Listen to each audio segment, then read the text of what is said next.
झारखंड के पूर्व मुख्यमंत्री और झारखंड मुक्ति मोर्चा के कद्दावर नेताओं में शुमार चंपई सोरेन ने आखिरकार वो काम कर ही दिया जो लगभग एक पखवाड़े से उनके बारे में सोचा जा रहा था। कल देर शाम आसाम के मुख्यमंत्री और झारखंड के चुनाव सहप्रभारी हिमंता बिस्वा शर्मा ने अपने एक्स हैंडल पर ये पोस्ट डाला कि चंपईदा बीजेपी में शामिल हो गए। 30 तारीख को औपचारिकता रांची में पूरी की जाएगी। तमाम बातें अपनी जगह हैं। जेएमएम ने चंपईदा को क्या दिया, चंपईदा ने जेएमएम को क्या दिया, इन बातों का आकलन पूर्व में हो चुका। लेकिन अब इस बात का आकलन शुरू होगा कि आखिर चंपईदा के जाने से झारखंड मुक्ति मोर्चा पर क्या असर पड़ेगा।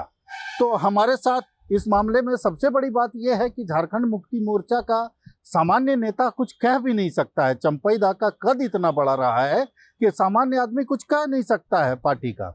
लेकिन पार्टी है, राजनीति है, तो कुछ ना कुछ तो कहना पड़ेगा। हमारे साथ पार्टी के प्रवक्ता हैं तनुज जी। तनुज जी, बताइए, अगर इसका आकलन किया जाए, क्योंकि अब तो जो होना था हो गया, क्या बीजेपी बहुत लाभ में रही? नहीं, हम समझते हैं कि भारतीय जनता पार्टी जो लगातार 2019 के बाद यहाँ ऑपरेशन लोटस चलाने की कवायद में लगी रहती थी, जिसको माननीय मुख्यमंत्री हेमंत सोरेन जी के नेतृत्व वाली सरकार ने और गठबंधन के दल ने हर बार फेल किया। एक सवाल यहां पर यह आता है कि वैसे झारखंड के अगुवा जिन्होंने झारखंड को अलग राज्य बनाने में अपनी जवानी खपा दी, अपना पूरा समय खपा दिया, वो अगर भारतीय जनता पार्टी के पास जाएंगे तो जो मूल भावना थी झारखंड के अलग राज्य बनने की, उस पर सवाल खड़ा हो जाएगा।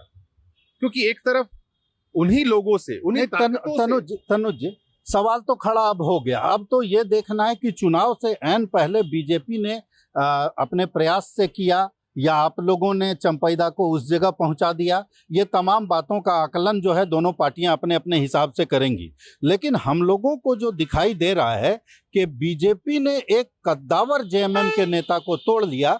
एक पक्ष ये है और दूसरा पक्ष ये है जो आपने कहा कि कहीं ना कहीं ऑपरेशन लोटस जो है, कई विधायक जाने वाले थे, वो नहीं गए। अब है कि चंपईदा के जाने के बाद, चूंकि कोल्हान में जेएमएम बहुत मजबूत रहा है, कितना कमजोर होगा जेएमएम? देखिए, जब जब इस तरीके का घटनाक्रम झारखंड मुक्ति मोर्चा के साथ हुआ है, कई बड़े बड़े सूरमा, मैं एक सामान्य सा कार्यकर्ता हूं झारखंड मुक्ति मोर्चा का, मैं वैसे बड़े चेहरों पर कभी टिप्पणी नहीं कर सकता हूं, लेकिन सबने देखा, इतिहास गवाह है, जब बड़े बड़े सूरमा गए तो क्या हुआ। झारखंड मुक्ति मोर्चा और हिम्मत के साथ, ताकत के साथ, जज्बे के साथ, जोश के साथ वापस आया है। और अब तो हम पहले से मजबूत हैं। जिस प्रकार से एक आदिवासी मुख्यमंत्री को 5 महीने तक झूठे आरोपों में भारतीय जनता पार्टी की शासित केंद्र की सत्ता ने जेल में बंद रखा, इस लोकसभा के परिणाम ने यह दिखा दिया है। और आगे भी हेमंत सोरेन चेहरा है और वही नेतृत्व करेंगे आने वाली सरकार का भी। तो जेएमएम इस बात का आकलन बहुत तेजी से कर रहा है कि चंपईदा के जाने का जो नुकसान की बात की जा रही है, उस नुकसान की भरपाई कैसे होगी या नुकसान होगा भी कि नहीं होगा।